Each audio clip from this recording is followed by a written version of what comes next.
Ulangi tadi ya. Oke. Nah, sekarang tadi saya jelaskan tentang penggaris ya, dimana kalau pada penggaris plastik yang digosok dengan rambut ataupun kain wol, maka yang terjadi adalah elektron berpindah dari rambut ke penggaris sehingga penggaris kelebihan elektron dan bermuatan negatif. Tetapi berbeda dengan kaca yang digosok kain ke sutra, yang terjadi adalah elektron kaca berpindah ke sutra sehingga kaca kekurangan elektron dan bermuatan positif. Itu yang terjadi ya. Nah, sekarang kita masuk ke medan listrik. Nah, medan listrik ini adalah daerah di sekitar listrik yang masih dipengaruhi dengan gaya listrik ya, atau dipengaruhi dengan kelistrikan. Itu disebut dengan medan listrik. Oke. Penggambaran nanti medan listrik ini digambarkannya berupa garis-garis gaya listrik. Oke, ya. Nah, di mana garis gaya listrik tersebut itu akan keluar dari kutub negatif ya, dan akan masuk ke kutub garis gaya listrik itu arahnya keluar dari kutub positif dan masuk ke kutub negatif ya. Itu nanti dalam penggambaran garis gaya listrik ya. Oke, kita lihat di PowerPoint-nya sudah terlihat ya. Oke, untuk penggambaran medan listriknya. Oke, jadi seperti ini. Nah, jadi interaksi pada muatan listrik ini mungkin sudah dipelajari waktu SD. Jika dia sejenis ya atau sama, maka yang terjadi adalah tolak menolak. Tetapi jika dia berbeda jenis atau berlawanan ya, maka dia akan tarik menarik. Seperti yang kalian lihat di gambar, kita lihat tanda panahnya, yang dari positif ini tanda panahnya dia keluar. Jadi tanda panah pada garis gaya listrik itu keluar ya untuk positif dan masuk untuk negatif. Sehingga itu kenapa pada positif bertemu positif garis gayanya akan keluar semua sehingga interaksinya tolak menolak. Begitu pula dengan yang negatif bertemu negatif, interaksi garis gayanya adalah masuk semua ya, sehingga yang terjadi adalah tolak menolak. Nah, berbeda dengan positif dengan negatif. Sudah, Bu. Oke, garis gayanya itu adalah keluar dari positif dan masuk ke negatif ya. Oke, nah sekarang kita masuk ke bagian elektroskop. Nah ya, elektroskop kalian kemarin sudah diminta untuk membuat elektroskop ya di tugas classroom. Jadi elektroskop yang kalian buat itu sebenarnya wadahnya itu paling tidak harus bening ya sehingga jelas. Jadi boleh pakai botol, boleh pakai gelas ya, gelas botolnya aluminium itu juga bisa dipakai ya, pakai kok aluminium alamo ya, botolnya bekasnya air minum itu juga bisa dipakai ya. Kemudian di bagian atas itu adalah kawat tembaga ya. Kemudian cara ngeceknya bagaimana ya? Jadi cara mengeceknya adalah dengan cara kalian menggosok-gosokkan penggaris pada rambut atau pada kertas atau pada buku, sehingga kalau sudah bisa menarik kemudian kalian dekatkan di bagian atas elektroskopnya ya, didekatkan kemudian dijauhkan. Kalau aluminium foil di bagian bawahnya itu membuka dan menutup, maka berarti elektroskop yang kalian buat itu sudah berfungsi dengan baik ya. Boleh di video ketika itu kemudian diupload di YouTube, kemudian linknya bisa dikirim atau videonya saja yang dikirim boleh ya, seperti itu. Oke, nah sekarang kita masuk ke gaya kolom. Di mana besarnya gaya kolom atau gaya listrik ini adalah sebanding dengan besarnya muatan ya, dengan besarnya muatan yang terdapat pada listrik dan berbanding terbalik dengan jarak kedua muatan kuadrat. Jadi persamaannya biasanya saya ke murid-murid tuh menyingkatnya menjadi kakiku rata. Apa itu?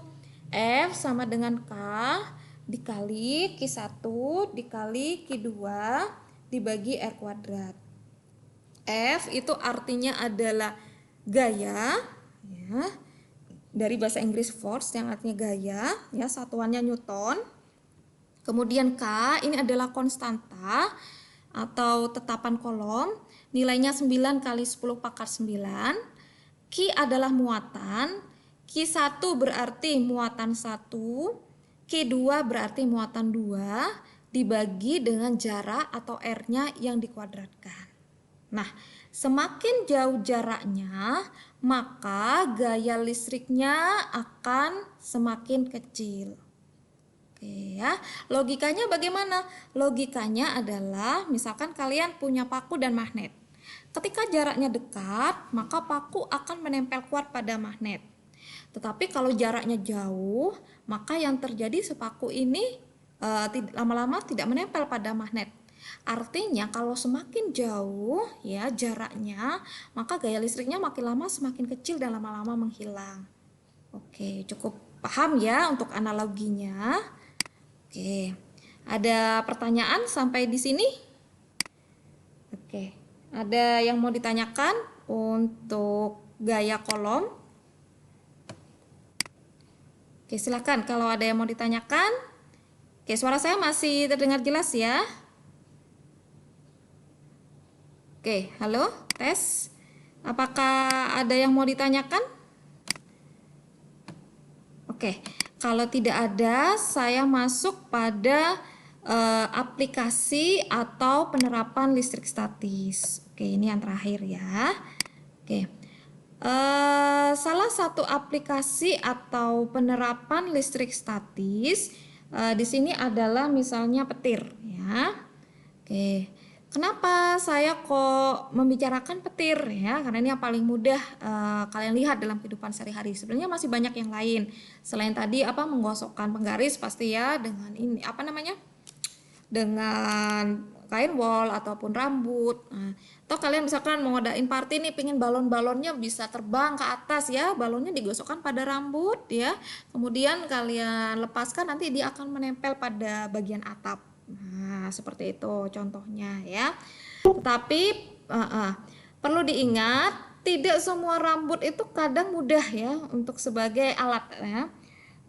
Tahun lalu pernah dicoba ya, kadang ada rambutnya yang mudah sekali ya, digosok sedikit itu kertas-kertas sudah nempel ya, digosok penggaris digosok sedikit pada rambut, kertas-kertas sudah nempel ya. Tapi ada juga yang digosok berulang kali tidak bisa, jadi tidak mesti ya. Dan kemudian rambutnya juga tidak boleh yang habis keramas ataupun yang pakai minyak, itu tidak bisa ya. Oke. Kemudian mesin fotokopi itu juga contoh dari aplikasi atau penerapan listrik statis ya. Oke. Nah, petir itu sebenarnya terjadi adalah loncatan muatan ya. Loncatan muatan yang terjadi ya baik dari awan ke awan ataupun awan ke tanah. Nah, sambaran petir itu akan mengenai pada bagian yang tertinggi pada tanah. Jadi kalau misalkan di tanah tersebut ada gedung tinggi, maka gedung tinggi itulah yang tersambar petir. Kalau di situ ada ada orang yang bersepeda misalkan dan tidak ada lagi yang lebih tinggi daripada orang tersebut, maka orang tersebut yang terkena sambaran petir. Ya, oke. Tuh. Nah, sekarang bagaimana caranya biasanya gedung-gedung untuk menangani masalah tersebut? Ya, biasanya mereka menggunakan namanya penangkal petir. Nah, penangkal petir ini berupa logam yang luncing ya, diletakkan di bagian atas gedung tersebut. Nah, jadi ketika terkena sambaran petir ya, maka sambaran petir tersebut nanti akan dialirkan ke arah bumi ya, atau dalam bahasanya digroundkan ya. Jadi kalau kalian nanti masuk teknik ya, biasanya elektro ya, biasanya mereka biasa menggunakan istilah digroundkan, artinya dizerokan, muatannya dizerokan. Nah, jadi di sini tuh digroundkan berarti artinya dia dialirkan ke bumi supaya tidak ada muatan lagi. Nah, kenapa kok listrik tadi si petir tadi muatannya dialirkan ke bumi? Karena bumi bisa menampung muatan yang banyak ya, tidak terbatas ya, sehingga itu kenapa alirannya tadi dialirkan ke bumi. Jadi itu kenapa kalian diminta berhati-hati ketika ketika ada petir terjadi, karena manusia sendiri itu bersifat konduktor. Karena di dalam tubuh manusia banyak sekali terdapat air ya. Nah, air ini adalah konduktor. Makanya kalau kalian nonton movie ya, kemudian ada kabel terbuka, kemudian ada air, otomatis kesetrum ya, karena air sendiri adalah konduktor. Oke. Sudah selesai materi kita. Silakan kalau ada pertanyaan. Oke. Ada yang mau ditanyakan? Kalau nggak ada, saya lanjutkan kuis ya. Nanti yang bisa silakan dinyalakan mikrofonnya ya. Oke, mudah-mudahan terlihat. Oke, pertanyaan yang pertama. Suara saya masih terdengar ya? Oke, halo, tes. Suara saya masih bisa terdengar? Oke. Halo, tes. Oke. Pertanyaan yang pertama, daerah di sekitar muatan listrik yang masih terpengaruh pada gaya listriknya disebut apa? Oke, saya ulangi. Daerah di sekitar daerah di sekitar muatan listrik yang masih terpengaruh dengan gaya kelistrikannya disebut apa? Oke, silakan. Yang bisa menjawab, silakan dinyalakan mikrofonnya. Daerah di sekitar muatan listrik yang masih terpengaruh dengan gaya kelistrikannya disebut apa? Oke. Silakan, ada yang bisa menjawab?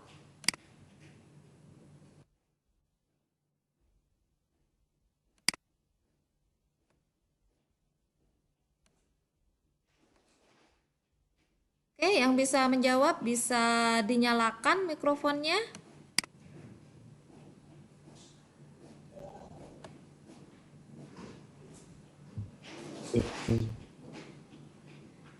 Oke, ada yang bisa menjawab?